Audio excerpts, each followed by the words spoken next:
काहे को मान बढ़ावत है, बालक मृग लोचन। हो अब डरन कछु कह न सकत, एक बात सकोचन। मत मुरल अंतर तब गावत, जागृत सैन तवा कृति सोचन। जैसी त्यारि वंश महामोहन पिए, आतुर बिट बिरहज दुख मोचन।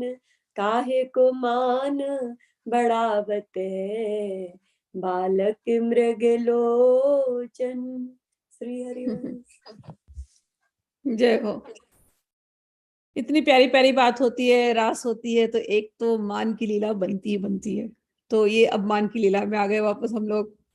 तो राधा रानी मान कर गई है किसी बात के लिए।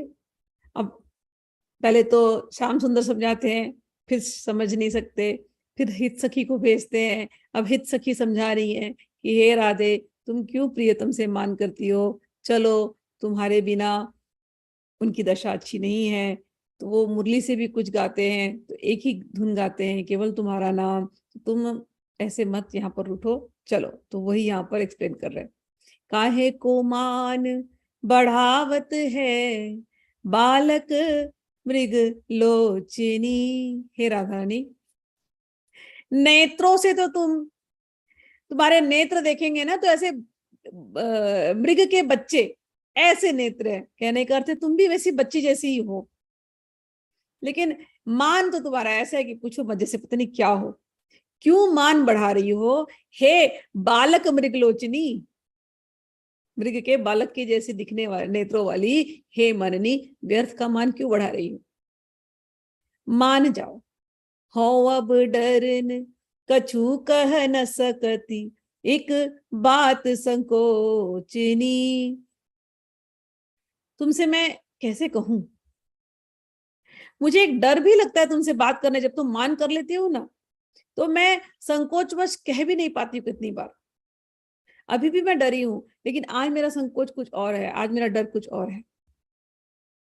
मत मुरली अंतर तव गावत, जागृत शयन तवाकृत सोचनी। कह रही है, हे राधा रानी, प्रियतम की दशा ऐसी है कि मैं अपने जीवा पर भी लाना नहीं चाहती। मैं बोलने में इस समय समर्थ नहीं हूं। वो अत्यंत व्याकुल है, अपने जीवन से भी वो निराश हो चुके हैं।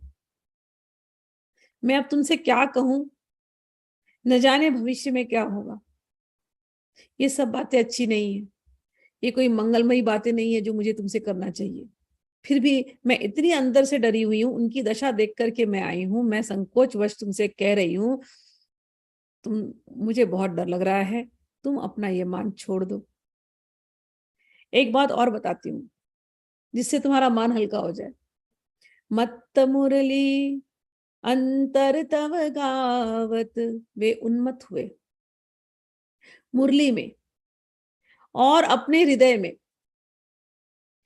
जागृत शयन तवाकृति सोचनी, अपने हृदय में यदि उनके नेत्र खुले हैं या वो अंदर में कुछ सोच रहे हैं, फिर भी वो केवल तुम्हारा तुम्हारा ही गान कर रहे हैं। और सोते जागते प्रत्येक प्रत्येक दशा में वे केवल तुम्हारी ही मुखाकृति का चिंतन कर रहे हैं। तो केवल तुम्हारा ही स्मरण है और उन्हें कुछ नहीं है, और तुम हो। इस प्रकार से मान करके यहाँ बैठ गई हूँ। जय श्री हित हरिवंश महामोहन पिय, आतुर विट विरहज सुख दुख मोचनी। हे राधा रानी, मुझे जो बोलना था मैं बोल चुकी। कितना वो तुमसे प्रेम करते थे मैं बता चुकी। हे मेरी प्यारी राधे, तुम तो जानती हो वो तुमसे ही प्रेम करते हैं। वो तुम्हारे लिए ही प्रेमातुर होते हैं। वो तुम्हारे लिए ही प्रेमातुर लंपट रसिक प्रियतम है। तो वो तुमको देखते ही महामुग्ध हो जाते हैं। तुम नहीं हो तो भी वो महामुग्ध बिल्कुल तुम्हारे तुम्हारे ही ध्यान में रहते हैं, तो उन्हें ये जो विरह वेदना तुम दे रही हो ये ठीक नहीं है। और ये विरह वेदना का जो दुख है, इसको विनाश करने वाली भी तो तुम ही हो। विरहज दुख मोचनी, ये विरह वेदना को हटाने वाली भी तो तुम हो। तो अपने उस गुण को प्रकट क्यों नहीं करती? हे राधा रानी, काहे को मान बढ़ावत है? क्यों मान बढ़ा रही हो? व्यर्थ मान मत बढ़ाओ, मान जाओ।